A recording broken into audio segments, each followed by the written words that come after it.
A nurse? That's quaint. Patricia Bennett's voice dripped with disdain as she stirred her tea, her perfectly manicured nails clinking against the china. Sarah's about to finish her residency, you know. She'll be a proper doctor soon. I sat across from my mother-in-law at her weekly family tea, forcing a polite smile while she continued her usual comparison between me and my sister-in-law. The fact that I'd been working night shifts at the hospital while pursuing my medical degree was something I kept quiet about for the past 5 years. My name is Emma Thompson, and at 32, I'd learned to handle Patricia's constant belittling with grace. My husband Mike supported my decision to keep my studies private, understanding why I wanted to achieve this on my own terms. Did you hear Sarah's been offered a position at Memorial General? Patricia continued, practically glowing with pride. The youngest neurology resident they've ever had. Of course, we always knew she was destined for greatness. I nodded, thinking about the letter sitting in my home office, the one offering me the position of medical director at the same hospital. I'd worked my way up from nurse to doctor, specializing in emergency medicine while maintaining my nursing shifts to pay for my education. But to Patricia, I was still just the nurse who'd married her son, never quite good enough for the prestigious Bennett family. You know, dear, Patricia leaned forward, her voice dropping to a conspiratorial whisper, it's not too late to consider advancing your career. Sarah could put in a good word for you. Maybe help you become a physician's assistant. Before I could respond, Mike walked in, his timing perfect as always. He caught my eye and winked, knowing exactly what conversation he just interrupted. Mom, Emma needs to head out. She has an important meeting this afternoon. Patricia waved dismissively. Yes, more nursing duties, though I don't understand why they need so many meetings for that. If she only knew I was heading to Memorial General to finalize my contract as their new emergency department director. The drive to the hospital was quiet, Mike's hand resting supportively on mine. You know, he said, breaking the silence, Mom's going to have quite the shock next month when you start your new position. I smiled, thinking about the upcoming changes. Memorial General was merging their emergency and trauma departments, and they needed someone with both nursing and medical experience to oversee the transition. My unique background made me the perfect candidate. Sarah's starting next week in neurology, I reminded him. I'd rather wait until I'm settled in before dropping this bomb on your mother. Mike laughed. You're too kind. Mom's been impossible ever since Sarah got her residency position. The way she treats you. Sometimes I wish you'd just tell her everything. I understood his frustration. Patricia had spent years making subtle and not so subtle digs about my career choice. Remember when she gave me that children's book about becoming a doctor for Christmas? I chuckled. If only she knew I was already halfway through medical school then. Or when she tried to set me up with that lovely doctor at her country club. Mike added, shaking his head. Her face when I told her I was perfectly happy with my brilliant wife. The hospital came into view, its modern glass facade gleaming in the afternoon sun. In just a few weeks, I'd be walking through those doors not as Dr. Thompson, the ER doctor, but as Dr. Thompson, Medical Director of Emergency and Trauma Services. You know, Mike said as he pulled up to the entrance, Mom's having her knee surgery next month. Guess which department she's being transferred to for post-op care? I froze, the implications hitting me. Emergency and Trauma Services. Mike's grin widened. Sometimes karma has perfect timing, doesn't it? As I walked into the hospital for my meeting, I couldn't help but smile. Patricia Bennett was about to learn that her daughter-in-law, the one she dismissed as just a nurse, had quietly built a career that would soon have her daughter reporting to me.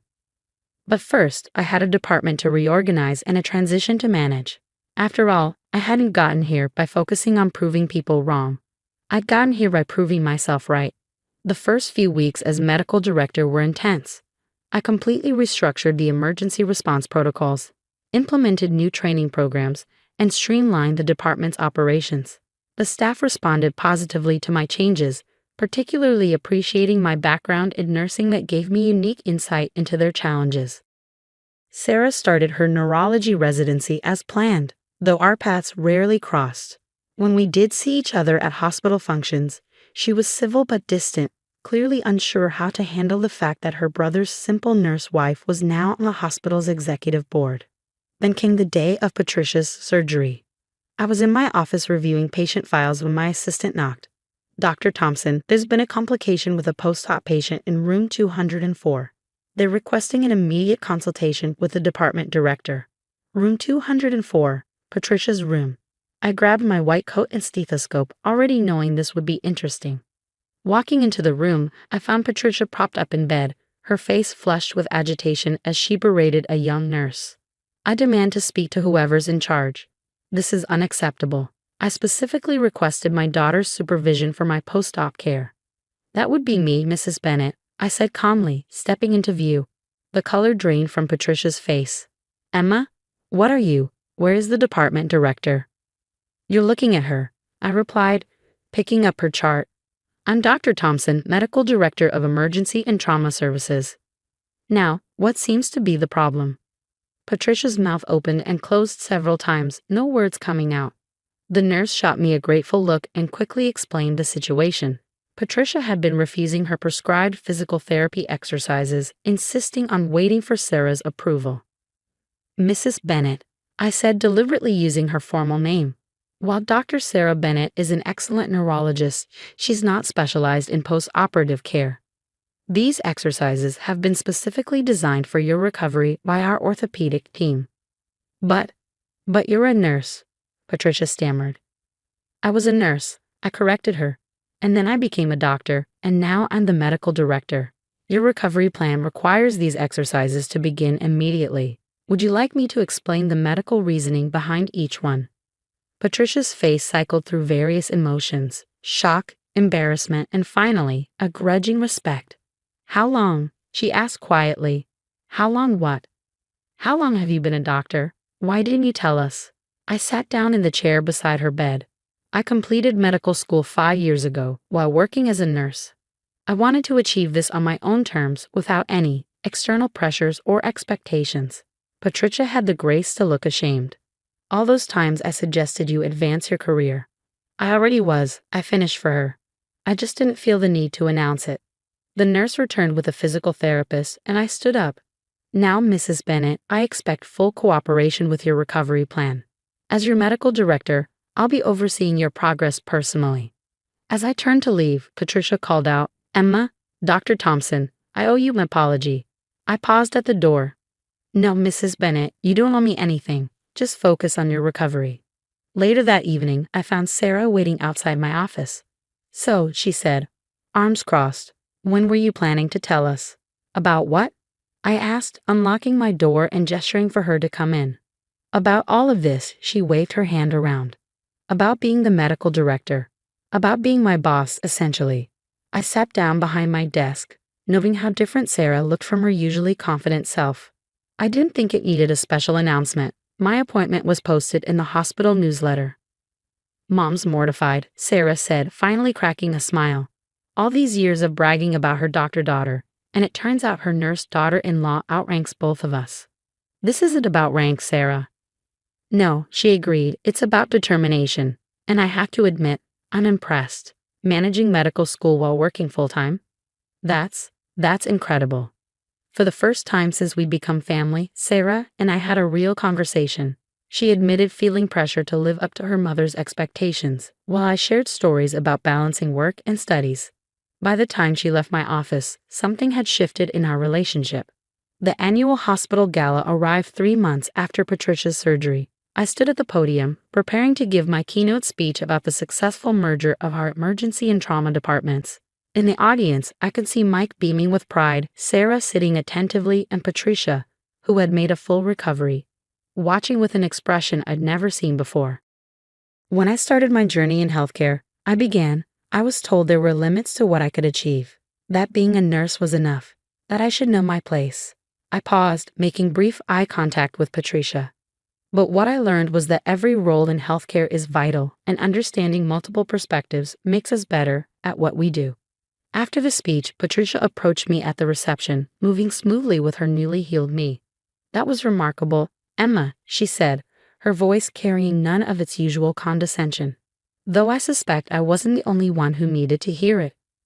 I watched as she glanced around the room at other administrators and doctors, some of whom had likely dismissed their nursing staff just as she had dismissed me.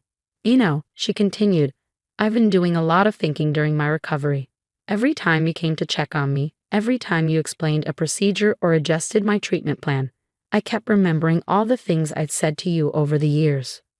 Patricia, that's in the past, I started, but she held up her hand. No, please let me finish. I was wrong. Not just about you, but about what success looks like. I was so focused on titles and prestige that I missed seeing real achievement when it was right in front of me. Mike joined us, wrapping an arm around my waist. Mom actually bragged about you at her country club last week, he said, grinning. Told everyone about her brilliant daughter-in-law, the medical director. Patricia blushed, something I'd never seen before. Well, you can't blame me for being proud now, though I probably should have been proud all along. Sarah appeared with champagne flutes for everyone. Are we finally having a conversation about how Emma made us all look like underachievers? She teased, handing out the glasses, because I've been waiting to toast to that.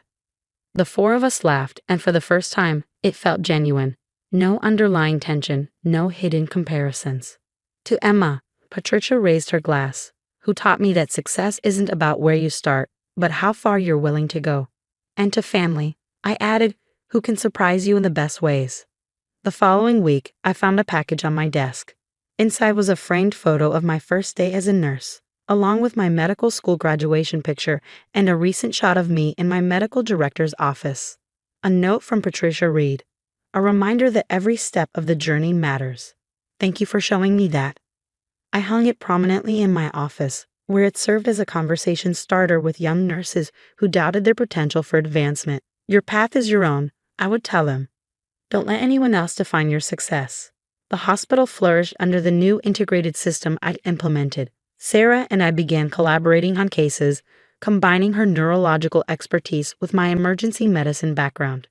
We even co-authored a paper on improving emergency response times for stroke patients. Patricia, to everyone's surprise, started volunteering at the hospital's Family Support Center, helping relatives of long-term patients navigate the healthcare system. I learned from the best, she would say when people asked what inspired her to volunteer. One evening, as we all gathered for family dinner, now a weekly tradition rather than an obligation, I watched Patricia showing Mike's baby photos to my newly hired emergency room staff, bragging about her family with a warmth that included everyone at the table. You know what, Emma, she said later, helping me with the dishes. I always wanted my children to be extraordinary, to stand out. I just never expected to learn what extraordinary really means from you. I smiled, thinking about how far we'd all come. Sometimes the best achievements are the ones we never planned for. Like having a mother-in-law admit she was wrong. She quipped, surprising me with her self-awareness. Like finding out family can grow stronger through challenges, I corrected her gently. As we rejoined the others in the living room, I caught Mike's eye and saw my own contentment reflected there. Success wasn't just about titles or positions. It was about breaking down barriers, changing perspectives, and building bridges where walls once stood. And sometimes the greatest victory isn't in proving others wrong, but in helping them see a better way forward.